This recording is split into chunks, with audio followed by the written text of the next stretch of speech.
La Diócesis de San Cristóbal les presenta el curso bíblico Los Relatos de la Pasión con Monseñor Mario Moronta. Bueno, un cariñoso saludo. Nos volvemos a encontrar. Hemos venido revisando los relatos de la Pasión, primero con una metodología que hemos aprendido en el primer encuentro. Luego hemos repasado los relatos de la Pasión en cada evangelista. Hemos hecho una síntesis y hoy vamos a tener una síntesis teológica, vamos a hablarlo así, una síntesis doctrinal que nos permita pues ver un poco cómo todo este tema de la pasión está metido también dentro de la Biblia. Muchas veces uno piensa, bueno, la pasión es solamente el momento que narran los evangelistas, pero resulta que la pasión, muerte y resurrección está presente tanto en los profetas como en el resto del Nuevo Testamento. Y quisiéramos decir lo siguiente, Pablo, vamos a comenzar con Pablo el apóstol, en primer lugar, como recordábamos, pues en la carta a los Gálatas, capítulo 2, versículo 20, él habla de esa identificación que él ha tenido con Cristo. Y Pablo en la carta a los Corintios y en el diversos momentos habla de la locura de la cruz, porque cuando se habla de un Dios hecho hombre, ya hay una, dijéramos, una cosa que no se termina de entender, cómo Dios se hace hombre. Y esto lo recuerda en la carta a los Filipenses. Ustedes tendrán en cuenta lo que meditábamos ayer al final de nuestro encuentro, la carta a los Filipenses, el himno de Filipenses que habla precisamente de ese Dios que se hizo pequeño, sin dejar de ser Dios por la encarnación, pero que se hizo todavía mucho más pequeño, se anonadó, es lo que se suele llamar la kenosis, el abajamiento, el anonadamiento, como suelen decir muchas veces los intérpretes, porque no solamente se hizo hombre, sino que pasó por el trance de la muerte, pero no una muerte quizás natural como la que podríamos tener la mayoría de todos los seres humanos, sino una muerte trágica, no solamente trágica porque sufrió, sino trágica porque fue condenado a muerte. El Dios de la justicia fue condenado por la justicia, pero una justicia amañada, una justicia que jugó con los criterios. Entonces fíjense bien cómo Pablo también luego va a hablar de la resurrección, pero ya tanto en la carta a los Corintios como en la carta a los Filipenses, habla del valor de la cruz, de la fuerza de la cruz, una cruz que es redentora. Para unos es locura, para otros estupidez. Es locura porque dice, ¿cómo es posible que esta gente esté defendiendo a un Dios que se hizo hombre y que murió? Y para otros es una estupidez, es decir, como que si fuera un invento, una especie de ciencia ficción.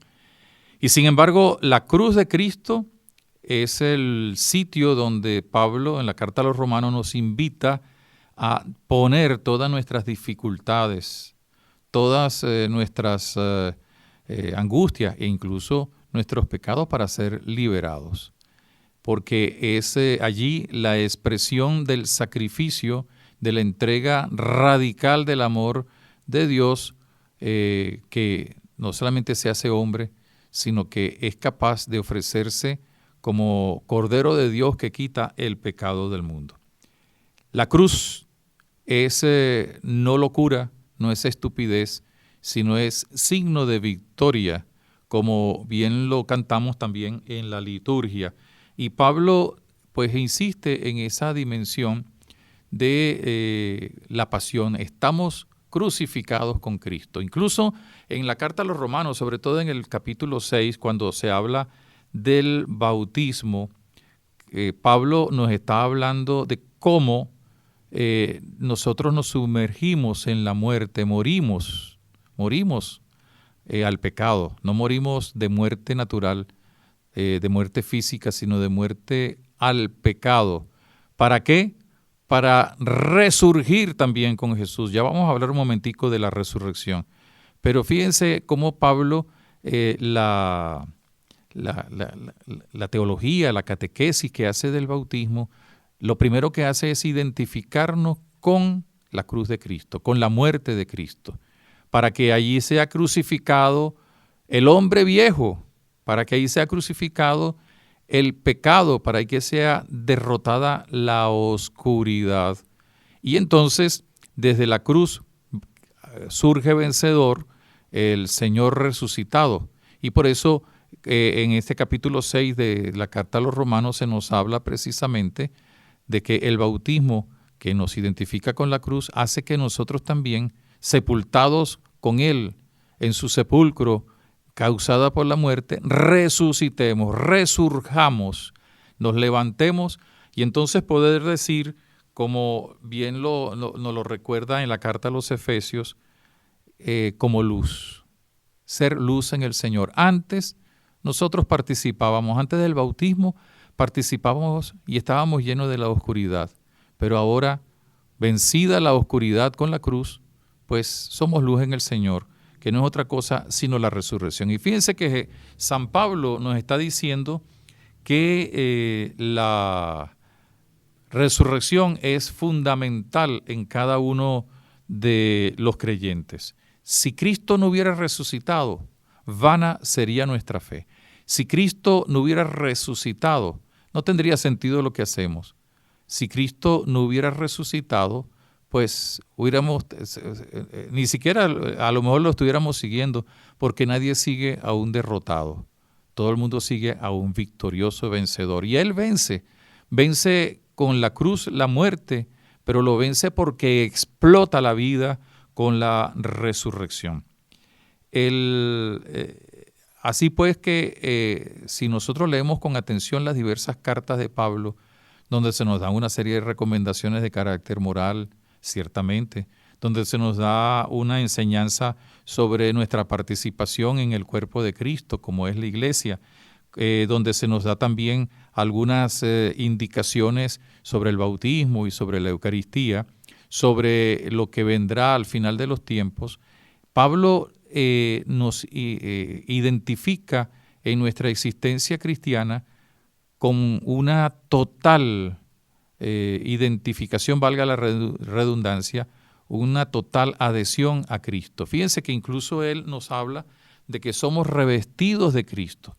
La palabra revestirse bíblicamente tiene un gran significado, porque el vestido, la vestidura de una persona, al menos en la mentalidad semítica, que fue con la que se escribió el Nuevo Testamento, la palabra vestidura habla de la condición, de la cualidad, del empleo, de la profesión o de la condición social de la persona que lo reviste. Una cosa es el vestido normal, pero la vestidura habla si es sacerdote, si es militar, si es de X o Z oficio. Por eso cuando habla la Escritura de que los sumos sacerdotes o las personas se sienten ofendidas, sobre todo si hay una blasfemia, se rasgan la vestidura. No que se rompan el vestido, sino que se rasgan la vestidura que lo identifica como sacerdote o lo que sea.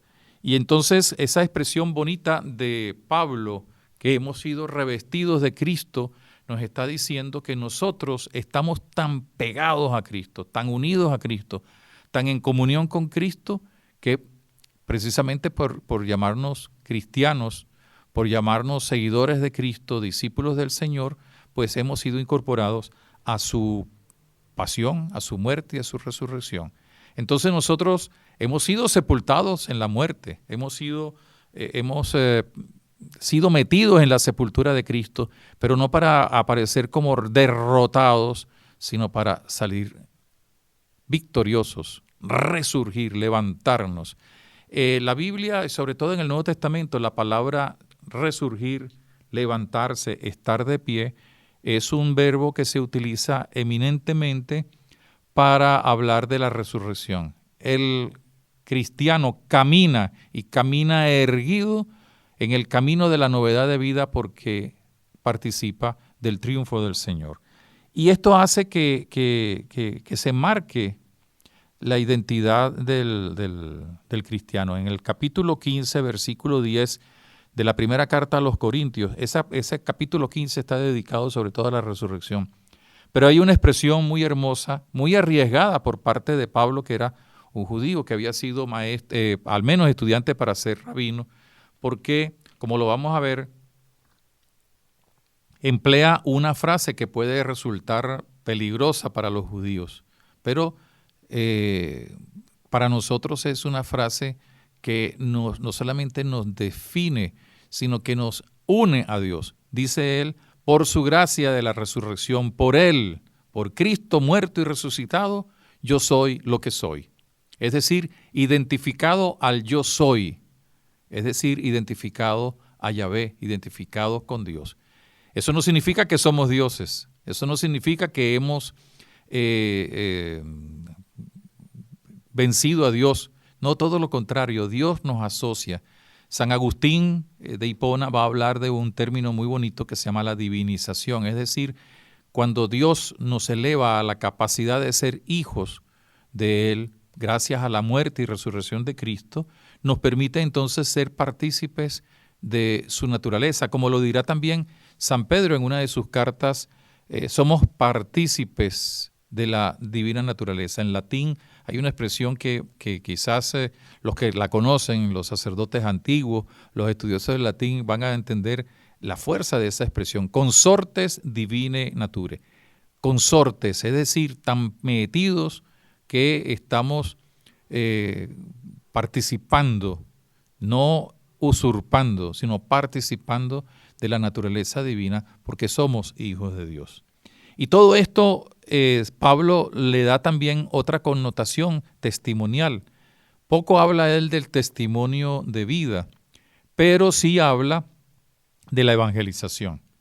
Cuando digo que poco habla del testimonio de vida, no significa que no lo tome en cuenta, sino que no es un tema como lo recurrente como lo suele hacer, por ejemplo, en el Evangelio de San Lucas y en el libro de los Hechos de los Apóstoles y en alguna otro escrito del Nuevo Testamento, particularmente el Apocalipsis. Pero Pablo dice que hay que anunciar a Cristo. Ay de mí si no evangelizara.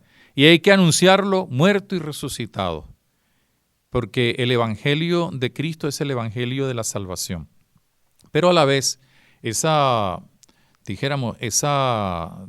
evangelización que habla de la muerte y resurrección de Cristo va a hablar también de las consecuencias de esa palabra de vida que tiene más fuerza, más vida ahora, precisamente después del ejercicio de la redención, de la salvación. Entonces fíjense cómo Pablo, y lo estamos hablando de manera sintética, pero Pablo centra muchas de sus cartas o muchos de sus pensamientos precisamente en este misterio de la redención, porque habla él de Cristo. Fíjense, ya lo dijimos en alguna oportunidad, en alguna de las sesiones pasadas, de que si queremos resumir el pensamiento de Pablo, podemos resumirlo con una expresión que aparece, sobre todo en la carta a los Romanos mucho: Jesucristo, el Hijo de Dios, Salvador.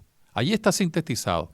Y Jesucristo es el Mesías, el Hijo de Dios hecho hombre, y el Salvador que con su muerte y con su resurrección pues cumple la palabra de Dios. En otro orden de ideas nos encontramos el libro de los Hechos de los Apóstoles. El prólogo del libro de los Hechos de los Apóstoles nos engarza con la ascensión, y entonces así el autor, que es Lucas, nos introduce en la historia de los primeros cristianos, de Pedro, de Pablo, el desarrollo de la iglesia que se va extendiendo hasta los confines de la tierra después de Pentecostés. Pero en el prólogo vemos cómo Lucas une su evangelio a esta historia bonita, ciertamente real, con la metodología de la época, para hablar de cómo los primeros cristianos pues dieron testimonio de Jesucristo muerto y resucitado. Los primeros cristianos se reunían en torno a los apóstoles, se reunían en torno a la enseñanza de los apóstoles, se reunían en la comunión, se reunían en la fracción del pan, como nos dice el capítulo 2 y 4 también del libro de los Hechos de los Apóstoles. Y están llamados a ir con la fuerza del Espíritu, a ir al encuentro de la gente para hablarles de Jesucristo. Y hay un ejemplo, sobre todo en los primeros 11 capítulos del libro de los Hechos de los Apóstoles, donde aparecen particularmente los discursos que llamamos cristológicos. Los discursos cristológicos son de Pedro, de Esteban, sobre todo, cuando hacen una síntesis de la historia de Jesús. Les recomiendo que lean el discurso porque es quizás el más sintético, el más sencillo y que nos permite entender los otros discursos de Pedro ante el Sanedrín o de Esteban antes de ser apedreado. Es el capítulo 10 del libro de los Hechos de los Apóstoles, donde está el discurso o la catequesis o el sermón, como lo queramos llamar, de Pedro ante Cornelio, debido precisamente a la conversión de Cornelio. Y él habla allí de cómo él entiende cuando se encuentra con Cornelio, que es un soldado romano con su gente, que quiere convertirse, que quiere seguir a Jesús. Y entonces comienza, verdaderamente reconozco que Dios no tiene acepción de personas. Es verdad que la historia de la salvación pues se fue fraguando en el pueblo de Israel, pero ya los profetas anunciaban de que se abriría a la universalidad del mundo. Por eso incluso, como lo insiste mucho el libro de los Hechos de los Apóstoles, la predicación se va a dar hasta los confines de la tierra, hasta donde haya posibilidad de llegar. Y entonces Pedro allí en ese discurso habla de Jesús que hizo el bien. Pero como los judíos, quizás llevados por el miedo o por una falsa concepción de autoridad o porque tenían quizás reparos en renunciar, dijéramos, a sus privilegios, sobre todo los sumos sacerdotes, condenan a Jesús y habla precisamente de la muerte, de la muerte en cruz, pero hablan de la resurrección. Y Pedro allí y en los otros discursos cristológicos nos están diciendo que ellos son testigos del resucitado. Nosotros comimos con él, nosotros lo vimos a él y después vimos cómo se fue al cielo y cómo nos dejó el encargo de continuar su obra, anunciando precisamente la causa de la salvación, de la vida nueva, como lo es la muerte y la resurrección. Y por eso se abre, lo dice Pedro en ese discurso bonito ante Cornelio, que se abre pues a la universalidad de las naciones. Entre paréntesis, yo creo que un buen curso futuro podría ser el estudiar los discursos cristológicos del libro de los Hechos de los Apóstoles, porque nos va a permitir entrar también en el misterio de Cristo proclamado desde el inicio de la historia de salvación de la plenitud de los tiempos. Lo tenemos allí, vamos a ver si podemos cumplir con esta tarea. Luego siguen también algunos discursos de carácter cristológico por parte de Pablo que se defiende, y se defiende ante los judíos que no lo querían aceptar o ante los tribunales donde es juzgado, o cuando llega a Atenas y habla del Dios desconocido. De ese Dios desconocido vengo yo a hablarles a ustedes.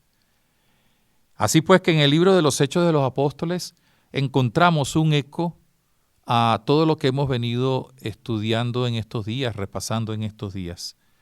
También nos encontramos con otro libro, con otro escrito, que es la Carta a los Hebreos. La Carta a los Hebreos es una gran homilía, catequesis de tipo bíblico litúrgica, que habla de una cualidad particular de Jesús, su sacerdocio. Si nosotros vemos todos los libros del Nuevo Testamento, ninguno habla de Jesús, ninguno presenta a Jesús con el nombre de sacerdote, pero sí lo presentan con las características de un sacerdote.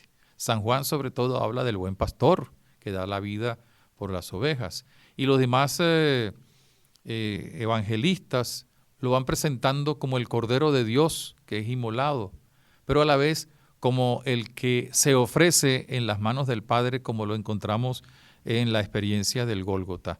Así tenemos entonces a un Señor proclamado, pero no identificado hasta ese momento, cuando el autor de la carta a los hebreos ya lo presenta como sacerdote. Y hay una definición que suele ser tradicional y que siempre la utilizamos en el capítulo 5, versículo 1. El sacerdote, que es un hombre tomado de entre los hombres y puesto en medio de los hombres para las cosas que son de Dios. Si bien esto muchas veces lo aplicamos de verdad a los ministros ordenados, en el fondo es la definición del primero y único y gran sumo sacerdote, como lo es Jesucristo. Es un hombre, Dios, que entra en el santuario de la humanidad, Dios que se hace hombre.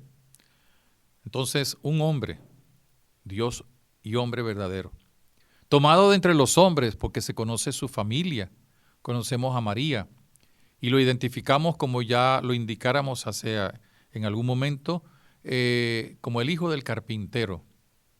Pero a la vez es puesto en medio de los hombres, es decir, encarnado, pero no solamente encarnado, metido en la historia, sino pero identificado totalmente con la humanidad. ¿Para qué? Para las causas más importantes, que es las cosas de Dios, es decir, ser causa de salvación. De hecho, la carta a los hebreos lo identifica a Jesús como el gran sumo sacerdote, que es la causa de nuestra salvación. Esta carta a los hebreos, que repito, según los estudiosos, y entre ellos un gran estudioso fue el cardenal Albert Benoit, cuyas obras sobre el sacerdocio de Jesucristo y la carta a los hebreos pues son muy famosas. Esta es una carta que más que carta es una meditación, una especie de catequesis larga. Se ve que se daba entre varios días o fue recogida en varias entregas para hablar en un contexto litúrgico de la cristología sacerdotal, Cristo sacerdote, y allí entonces se identifica ya con el término sacerdote a Cristo, pero con una curiosidad, una particularidad que no debemos dejar a un lado, y es que Jesús es el sacerdote, tomado de entre los hombres y puesto en medio de los hombres para las cosas de Dios, es decir, para ofrecer el sacrificio verdadero. Pero lo que es curioso es que ese sacrificio verdadero ya no se hace con machos cabríos o con tórtolas o con animales que uno podía o comprar o adquirir o tomar al azar, sino que Él es el Cordero de Dios, el mismo Cordero de Dios que quita el pecado. Y entonces, como muy bien lo sabemos, en esta carta a los hebreos, en este escrito bonito, hermoso, que hay que leerlo con mucho detenimiento, vemos que Jesús se presenta como el sacerdote, pero a la vez como la víctima. Hay una identificación entre víctima, y eso implica pues todo lo que se hace en el misterio de la redención. Cristo que muere, Cristo que es crucificado, que es ofrecido, y Él mismo se autoofrece para la salvación de los demás. Cristo que es el Salvador, pero Cristo que es el mismo que ofrece ese sacrificio como sacerdote. Y esto lo encontramos, como ya lo hemos visto, pues en los relatos de la pasión, cuando el Señor dice, todo está cumplido, cuando el Señor dice que pone su espíritu en las manos del Padre, ¿qué es lo que está haciendo? Está haciendo la doble tarea de ser sacerdote, mediando entre Dios y la humanidad, pero está también presentando la víctima, que es Él mismo. Antes que se me olvide una curiosidad, porque mucha gente lo suele preguntar, La carta a los Hebreos no fue escrita por San Pablo, sino por algunos discípulos de San Pablo, porque se maneja, dijéramos, el lenguaje. Esto no le quita ningún valor, por supuesto, a la carta a los Hebreos, que tiene el valor de ser palabra de Dios. Y por último, quisiéramos hacer referencia al Apocalipsis. El Apocalipsis significa revelación. Algunos hablan del Apocalipsis como un libro macabro, como un libro porque hace referencia en un lenguaje muy peculiar, pues al Armagedón o a la guerra entre el demonio que se presenta como un dragón y el cordero, etcétera, y porque hace referencia históricamente pues a las persecuciones y a la destrucción de Jerusalén. Entonces mucha gente cuando quiere hablar de cosas negativas, así feas, habla del lenguaje apocalíptico. Y sin embargo el Apocalipsis, si lo leemos bien, es un libro lleno de muchos símbolos. Vamos a utilizar una expresión, por supuesto, muy arriesgada. No vayan a decir que es un dogma de fe lo que voy a decir, sino una comparación. El Apocalipsis es una especie de relato de ciencia ficción teológica, pastoral, litúrgica. ¿Por qué? Porque utiliza símbolos. Hoy los jóvenes, los muchachos les gusta pues un tipo de película donde hay una serie de símbolos que ellos van conociendo. Podemos poner algunos ejemplos de películas, sobre todo de alienígenas, etcétera, que hablan de simbólicamente. Como en la época en que nosotros éramos niños, pues teníamos otras simbologías. Pues el libro del Apocalipsis que se le atribuye a Juan es un libro que hace una relectura bíblico-litúrgica de Jesucristo Salvador. Podríamos decir que es la historia de la salvación después de la ascensión, la pelea entre el diablo que ha sido vencido, pero que quiere resurgir para vencer al Cordero de Dios y entonces dejar al Cordero sin seguidores. Por eso el libro del Apocalipsis habla precisamente de ese dragón de 10 cabezas o de la prostituta en el capítulo 17 del Apocalipsis, que es la encarnación, si pudiéramos hablar así, la simbología del pecado, de la maldad, de todo aquello que quiere ser dirigido por el demonio que va a ser vencido definitivamente al final de los tiempos, cuando venga de nuevo el Señor Jesús para terminar su obra de salvación. Es la historia de la salvación basada sobre todo en el hecho de la resurrección de Jesús. Una resurrección que se da porque hubo una muerte, pero una resurrección que aparece como un hecho también litúrgico. ¿Qué es lo que se celebra desde el primer momento después de la muerte, resurrección y ascensión del Señor? Pues se celebra al Cordero Inmaculado. La liturgia, en especial la eucarística, habla del Cordero Inmaculado, que es el mismo que he mencionado, en cierto modo, en la carta a los Hebreos. El sacerdote que es víctima, el Cordero Pascual que es la víctima ofrecida por él mismo, que es el Señor, y cuya sangre es vencedora, cuya sangre derramada en la cruz es la que va a lavar los vestidos de todos sus seguidores para ser purificados, para hacerlos capaces de tener un vestido radiante, es decir, de resucitado. Llama la atención porque quien lava en sangre a un vestido, pues sabemos muy bien que se le llena es del color de la sangre. Sin embargo, utiliza el símbolo del lavatorio, de la purificación, con la sangre que fue derramada en la cruz para la salvación. Y por tanto, esa sangre que es la mejor manera de lavarse, de bañarse de los vencedores, es la que le va a dar la luz de la resurrección. Fíjense, hemos hecho un repaso rapidísimo porque el tiempo no nos lo permite y como esto sería también a lo mejor tema de otro curso que ojalá también podamos realizar, no necesariamente dirigido por el obispo, porque tenemos también otras personas que nos pueden ayudar en este campo. Pero fíjense cómo el Nuevo Testamento hace eco del evento fundamental, ciertamente la encarnación, pero la encarnación está muy vinculada a la redención porque es la finalidad de la encarnación. Y a la vez la redención tiene que ver con la ofrenda sacerdotal, con la victoria después de haber sido aparentemente derrotado con la muerte en la cruz. Todo esto nos lleva a recordar que bíblicamente hay una promesa. Hemos hablado en varias oportunidades de esa promesa. La promesa es de Dios que después del pecado de Adán y Eva, pues sencillamente anunció que iba a restaurar el paraíso. El paraíso se rompió, se cerró por el pecado de desobediencia de Adán y Eva, según la mentalidad bíblica, según la enseñanza del escritor sagrado. Y el Señor, Dios Yahvé, anuncia. Y a lo largo del Antiguo Testamento, pues se va dando el anuncio precisamente de que va a venir el Mesías.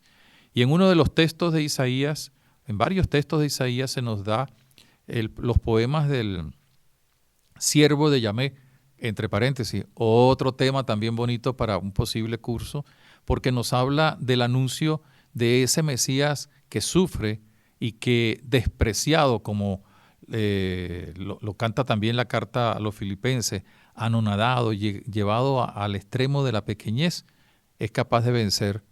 ¿Por qué? Porque Dios lo ha elegido para la redención. Y el Mesías es presentado como también es recordado en los relatos de la pasión que hemos meditado, hemos estudiado, como el hijo de David. El Mesías es el hijo de David y a Jesús lo reconocen como hijo de David. El hijo del hombre, es decir, es el hombre tomado de entre los hombres, el Dios encarnado. Es el rey, Mesías rey, que es a la vez sacerdote, y sacerdote al estilo de Melquisedec, como nos hablará también la carta a los hebreos. Y es el Señor. Y todo esto lleva a que con la sangre de Cristo se haga realidad lo que el profeta Jeremías anuncia acerca de la nueva alianza. Haré una nueva alianza con ustedes. Ya no será grabada en piedra, sino en el corazón. Y esa nueva alianza, como todas las alianzas, se sella con una sangre.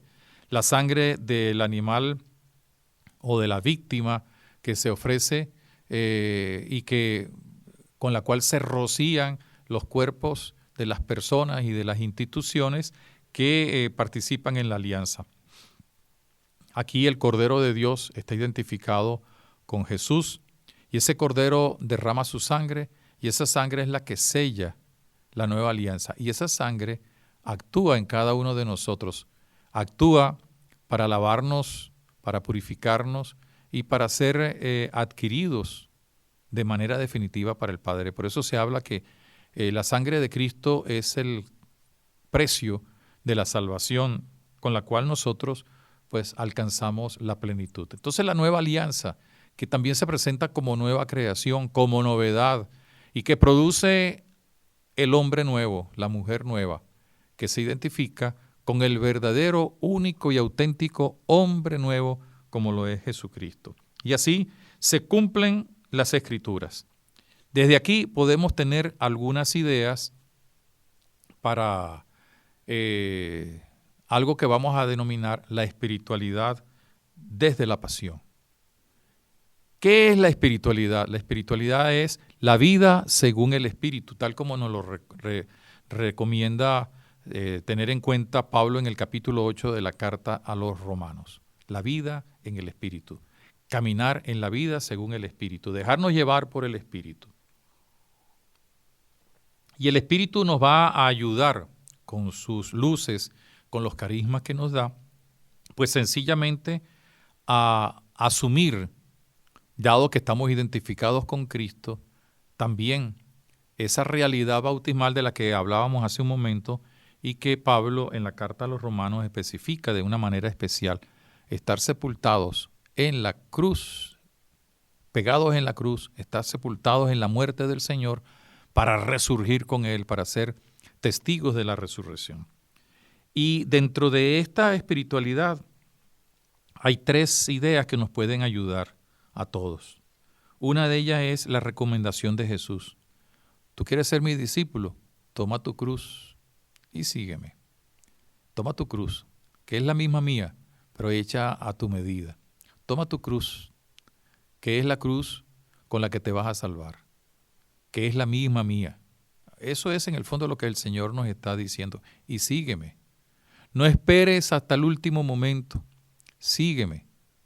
Y vas a tener caídas, y vas a tener levantadas, y vas a tener y sentir sed, y vas a tener y sentir cansancio. Pero sígueme.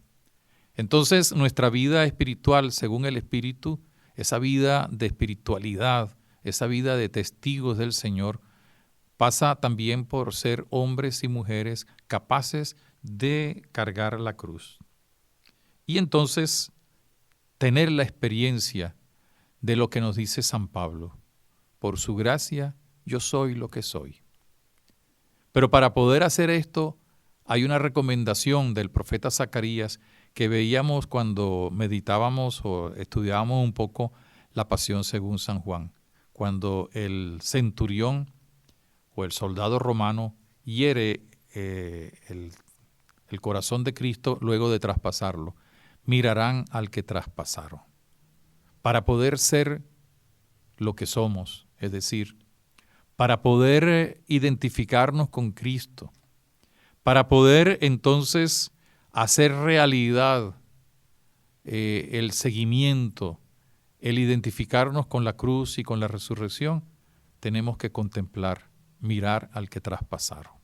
Y esto es sencillamente la tarea de todos los días, es volver nuestra mirada a Dios desde el trabajo, desde la vida de familia, desde nuestra condición cualquiera que sea, desde la salud, desde la enfermedad, mirar al que traspasaron, mirar para identificarnos y mirar de tal manera de que nosotros podamos ser como Moisés, reflejo en nuestro rostro de Dios, solo que nosotros no necesitamos el velo que cubría el rostro de Moisés, sino necesitamos es dejar rienda suelta al resplandor de la resurrección del Señor. Entonces fíjense cómo a partir del misterio de la redención, pues sencillamente podemos nosotros fortalecer nuestra vida cristiana.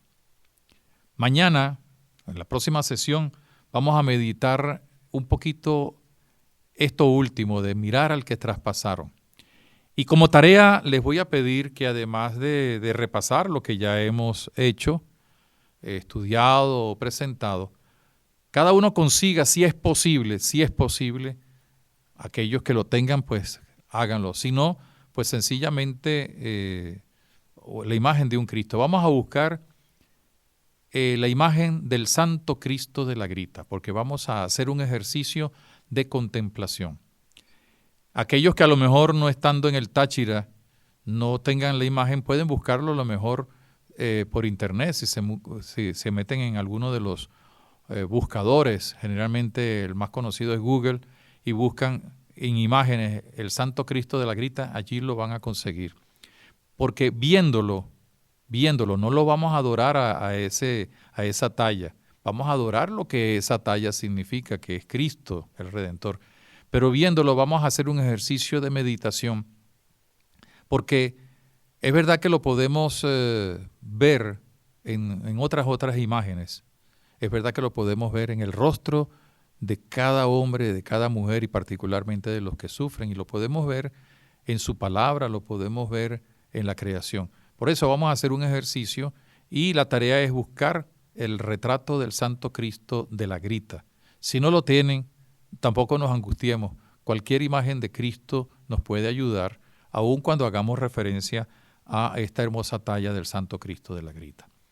Queremos recordarles que aquellas personas que se hayan inscrito, todavía tiempo de inscribirse hasta la próxima sesión, vamos a tener la posibilidad de concederles un certificado avalado por la Universidad Católica del Táchira, la diócesis de San Cristóbal, por supuesto, si llenan 2 requisitos: haberse inscrito, por supuesto, y contestar un cuestionario que a partir de la última sesión ya estará puesto en las redes, y contestar un cuestionario muy fácil de verdadero o falso, y también eso tendrá un 40% de valor y un 60% tendrá una pequeña composición entre 3 y 6 páginas. Puede ser una poesía, puede ser un cuento, puede ser una narración sintética, puede ser una meditación, puede ser una clase de catecismo, lo que ustedes quieran. Lo importante es que haga reflejo, eso sí, de la pasión, de los relatos de pasión. No vayan a hablar en esto solamente de otros aspectos de Jesucristo que son importantes, no, sino haciendo referencia a la pasión. Y el próximo 4 de abril, sábado 4 de abril, a las 9 de la mañana, vamos a tener una sesión especial para que a través de vía telefónica o de YouTube o de Facebook o del correo electrónico puedan ustedes, los que deseen, formular algunas preguntas, algunos comentarios, y podamos, en la medida que nos lo permita el tiempo, pues dar respuesta o enriquecernos también con las reflexiones de todos ustedes. Hasta la próxima y que Dios nos siga bendiciendo. Esta emisora les presentó el curso bíblico Los Relatos de la Pasión con Monseñor Mario Moronta.